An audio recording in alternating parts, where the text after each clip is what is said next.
Welcome to Breakfast with Ed. This morning we're very lucky to have the incredible Kristina Karlsson, founder of Kikki.K, the global stationery and lifestyle business. We're going to be asking her about how she started the business, her journey, how she keeps her life in balance and manages to travel around the world while staying sane and inspiring her team and the people she meets. Come on inside, Breakfast with Ed. Next, what's going on for Kikki.K at the moment? I think the most exciting thing is that we still have that global journey to continue on. One of our words under our purpose is to share. So I love to share my journey. I have a little thing where I have my 11 life rules. It's basically just super simple things like you can get up early, taking notes, because it drives me insane having a meeting with people when they don't take notes. Because I think this doesn't matter how clever you are. Now you are so clever, you remember. Thank you. You can recall, you can re-listen to this and then sure. take the notes. You know, my life rules, I think it has helped a lot of people create their own life rules. So my life rules is set for myself. And I'm not saying everyone should do those, but find their own versions. Absolutely, and actually really take the time to think about what is the stuff that is important to me.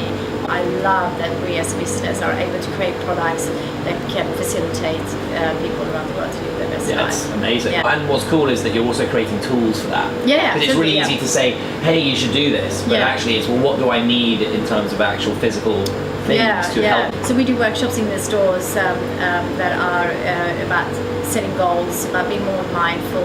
We do organizing workshops. We do, if you want to change a habit, we have workshops on how to do that. So 28 days, or is it longer, or is it 66 days? Okay, see, I like that. I think you have to commit. It's going to be a bit of a long process. If I could give one advice to people to live their best life, it all starts with a dream or dreaming. Because if you start setting goals without dreaming first, I feel like you are limited on where you are right now. So you look at where am I now and then set some goals, which is fine. But a lot of people then go to goals that they might not really love. They can get there and like, no, this is not what I wanted. So I always encourage people, and we have a beautiful book called Dream, and and I love it so much because you remove all your everyday stuff. So you just say, if I had all the money in the world, if I had all the time in the world, all the resources, I didn't have a family who told me what to do, or friends, or the network, what would I do? And you know, what am I good at? What do I love? All that kind of stuff. It's just endless. And start high up with no limits. And no limits. And look at all those and say, what's the 3 dreams I can make happen in the next 12 months? So, you know, some dreams are just really small. It could be like, I wanted to start yoga every day or whatever. Learn guitar, or exactly.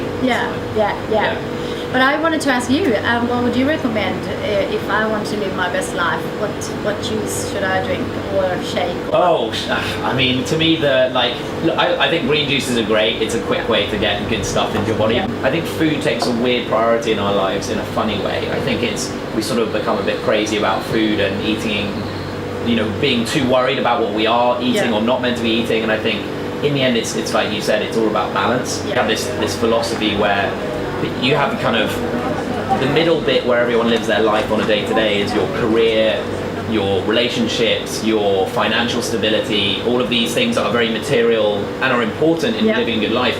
The problem is what I think about them as like plates that are spinning, and everyone's running around trying to keep them, and when one's not going right, like my relationship could be with friends, could be with the partner that I have, or you look to one of the others to figure out, well, maybe I'm not happy in my job and that's why I'm not happy in my relationship, and you start to attribute this strange web, and you're probably wrong most of the time.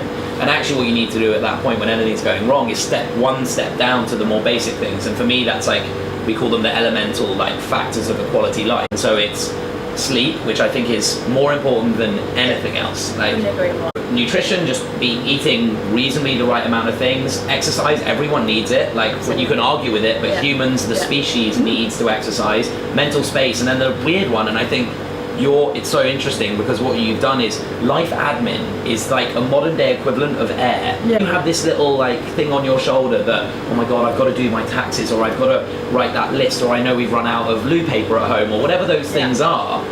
If they're sitting there, they're just like a little drip in the back of your brain. And so spending time and dedicating time to making sure that bit's all clear frees you up to think about everything else. So we think go down to the fundamentals first and come back and revisit. That's our sort of long-winded version of a very short question. Yeah. But it's been an absolute pleasure. Thank you so much for the time. I know you're so busy. No, thank you for having me. I really, truly enjoyed it. So thank you.